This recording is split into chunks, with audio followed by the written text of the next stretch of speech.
ನಮಸ್ಕಾರ. ಪಾಕಶಾಸ್ತ್ರ ಚಾನಲ್ಗೆ ಸ್ವಾಗತ. ನಾನು ಸುರೇಖಾ ತಳವಾರ್. ಇವತ್ತು ನಾನು ಚಾಟ್ಸ್ ಟೇಸ್ಟಲ್ಲಿ ಆಲೂ ಪಾಲಕ್ ಪರೋಟಾನ ಮಾಡ್ತಾಯಿದ್ದೀನಿ. ಈ ಪರೋಟ ಚಿಕ್ಕವ್ರಿಗೆ ದೊಡ್ಡವ್ರಿಗೆ ಎಲ್ರಿಗೂ ತುಂಬಾ ಇಷ್ಟ ಆಗುತ್ತೆ. ಸ್ವಲ್ಪ ಟೇಸ್ಟ್ ಡಿಫ್ರೆಂಟ್ ಆಗಿರುತ್ತೆ. ನೀವು ಕೂಡ ಟ್ರೈ ಮಾಡಿ ನೋಡಿ. ಆಲೂಗಡ್ಡೆನ ಬೇಯಿಸ್ಬಿಟ್ಟು ಪೂರ್ತಿ ತಣ್ಣಗಾಗೋವರೆಗೂ ಬಿಟ್ಟು ನಾನು ಇದನ್ನು ಪೂರ್ತಿಯಾಗಿ ಈ ಥರ ಸ್ಮ್ಯಾಶ್ ಮಾಡ್ಕೊತಾ ಇದ್ದೀನಿ. ಇದಕ್ಕೆ ಒಂದು ಕಟ್ ಪಾಲಕ್ನ ತೊಳೆದ್ಬಿಟ್ಟು ಸಣ್ಣ ಸಣ್ಣದಾಗಿ ಕಟ್ ಮಾಡಿ ಅದನ್ನು ಕೂಡ ಹಾಕ್ತಾಯಿದ್ದೀನಿ. ಸಣ್ಣದಾಗಿ ಕಟ್ ಮಾಡಿಬಿಟ್ಟು ಈರುಳ್ಳಿನ ಹಾಕ್ತಾಯಿದ್ದೀನಿ, ಒಂದು ಬೌಲಷ್ಟು. ಅಂದರೆ ಒಂದು ದಪ್ಪ ಸೈಜ್ದು ಈರುಳ್ಳಿ, ಒಂದು 2ರಿಂದ 3 ಹಸಿಮೆಣಸಿಕಾಯಿ, ಸ್ವಲ್ಪ ಶುಂಠಿನ ತುರಿದ್ಬಿಟ್ಟು ಹಾಕ್ತಾಯಿದ್ದೀನಿ. ಸ್ವಲ್ಪ ನಾನು ಈಗ ಕೊತ್ತಂಬರಿ ಸೊಪ್ಪನ್ನ ಹಾಕ್ತಾಯಿದ್ದೀನಿ. ನೋಡಿ, ಚಾಟ್ ಮಸಾಲ ಹಾಕ್ತಾಯಿದ್ದೀನಿ. ಈಗ ಗರಂ ಮಸಾಲ ಹಾಕ್ತಾಯಿದ್ದೀನಿ. ಸ್ವಲ್ಪ ಧನಿಯಾ ಪುಡಿನ ಹಾಕ್ತಾಯಿದ್ದೀನಿ. ಅರಿಶಿನ ಪುಡಿ ಹಾಕ್ತಾಯಿದ್ದೀನಿ. ಎಲ್ಲ ಕಾಲು ಟೇಬಲ್ ಸ್ಪೂನಷ್ಟು, ಒಂದು 1/4 ಟೇಬಲ್ ಸ್ಪೂನಷ್ಟು ನಾನು ಜೀರಿಗೆನ ಹಾಕ್ತಾಯಿದ್ದೀನಿ. ಉಪ್ಪು ರುಚಿಗೆ ತಕ್ಕಷ್ಟು ನೋಡಿಕೊಂಡು ಹಾಕ್ಕೊಳ್ಳಿ. ಇದು ಆಲೂಗಡ್ಡೆ ಪೂರ್ತಿ ತಣ್ಣಗಾಗೋವರೆಗೂ ಬಿಟ್ಟರೆ ಸ್ವಲ್ಪ ಗಟ್ಟಿ ಬರುತ್ತೆ. ಇಲ್ಲಾಂದರೆ ನೀವು ಬಿಸಿ ಇದರಲ್ಲೇ ಮಿಕ್ಸ್ ಮಾಡಿದ್ರೆ ಈ ಪಾಲಕಲ್ಲಿರೋ ನೀರು, ಈರುಳ್ಳಿಯಲ್ಲಿರೋ ನೀರು ಬಿಟ್ಕೊಂಡು ತುಂಬಾ ಮೆತ್ತಗಾಗುತ್ತೆ. ಹಾಗಾಗಿ ಪೂರ್ತಿ ತಣ್ಣಗಾಗೋವರೆಗೂ ಬಿಡಬೇಕು. ಪೂರ್ತಿ ತಣ್ಣಗಾದ್ಮೇಲೂ ಈ ಥರ ತೆಳುವಾದರೆ ಸ್ವಲ್ಪ ನೀವು ಫ್ರಿಜ್ಜಲ್ಲಿ ಇಟ್ಬಿಟ್ಟು ಮಾಡ್ಕೋಬೋದು, ತುಂಬಾ ಚೆನ್ನಾಗಿ ಬರುತ್ತೆ.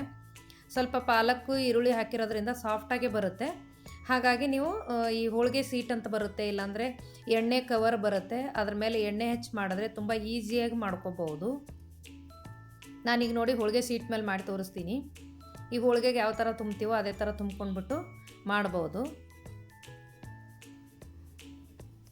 ಈ ಪರೋಟ ಟೊಮೆಟೊ ಸಾಸ್ ಜೊತೆಗೆ ತಿನ್ಬೋದು, ಅಥವಾ ಮೊಸರು ಜೊತೆಗಂತೂ ಸೂಪರಾಗಿರುತ್ತೆ. ನೋಡಿ, ನಾನೀಗ ಮೊದಲು ಹೋಳಿಗೆ ಸೀಟ್ ಮೇಲೆ ಮಾಡಿ ತೋರಿಸ್ತಾ ಇದ್ದೀನಿ. ಯಾಕಂದರೆ ಸ್ವಲ್ಪ ಸಾಫ್ಟ್ ಇರುತ್ತೆ, ಹಾಗಾಗಿ ಇದ್ರ ಮೇಲೆ ತುಂಬಾ ಚೆನ್ನಾಗಿ ಬರುತ್ತೆ.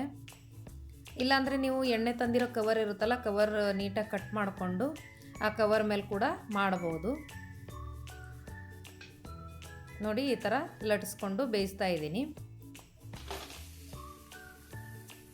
ನಾವು ಈ ಥರ ಹೋಳಿಗೆ ಶೀಟ್ ಮೇಲೆ ಮಾಡಿದ್ರೆ ಎಣ್ಣೆ ಏನು ಹಚ್ಚೋದು ಬೇಕಾಗಿಲ್ಲ. ಸೀಟಿಗೆ ಸ್ವಲ್ಪ ಎಣ್ಣೆ ಹಚ್ಚಿರ್ತೀವಿ, ಅದ್ರ ಮೇಲೇ ಅದೇ ಸಾಕಾಗುತ್ತೆ, ಬೇಯಿಸ್ಕೊಂಡು ಬಿಡ್ಬೋದು.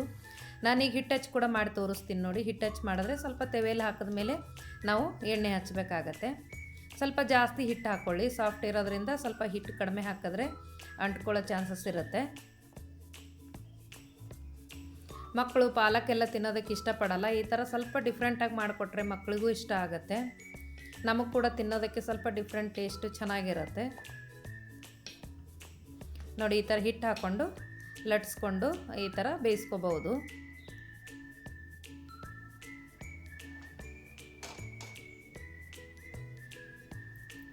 ನೋಡಿ, ಹಿಟ್ಟು ಹಚ್ಚಿ ಕೂಡ ಮಾಡ್ಕೋಬೋದು. ಈ ಥರ ಮಾಡ್ಕೊಂಡ್ಮೇಲೆ ನಾವು ಬೇಯಿಸ್ಬೇಕಾದ್ರೆ ಸ್ವಲ್ಪ ಮೇಲೆ ಕೆಳಗಡೆ ಎಣ್ಣೆ ಹಚ್ಚಬೇಕಾಗತ್ತೆ. ನೋಡಿ, ಈ ಥರ ಎಣ್ಣೆ ಹಚ್ಚಿ 2 ಸೈಡು ಬೇಯಿಸ್ಕೋಬೇಕು. ತುಂಬ ಈಸಿ ಇದೆ, ಮಾಡ್ಕೊಳ್ಳೋದು ಕಷ್ಟ ಏನಿಲ್ಲ. ಮತ್ತು ಲಂಚ್ ಬಾಕ್ಸಿಗೆ ಹಾಕ್ಕೊಡೋದಕ್ಕಂತೂ ತುಂಬಾ ಈಸಿ. ಅಂದರೆ ಪಲ್ಯ ಚಪಾತಿ ಮಾಡೋ ಬದಲು ಈ ಥರ ಪರೋಟ ಮಾಡಿದ್ರೆ ಮಕ್ಕಳಿಗೂ ಹೆಲ್ದಿಯಾಗಿ ಕೊಟ್ಟಂಗಿರುತ್ತೆ. ನೋಡಿ, ಈ ವಿಡಿಯೋ ನಿಮ್ಗೇನು ಅನಿಸುತ್ತೆ ಅಂತ ಕಮೆಂಟ್ ಮಾಡಿ, ಲೈಕ್ ಮಾಡಿ, ಶೇರ್ ಮಾಡಿ, ಸಬ್ಸ್ಕ್ರೈಬ್ ಮಾಡಿ. ಧನ್ಯವಾದಗಳು.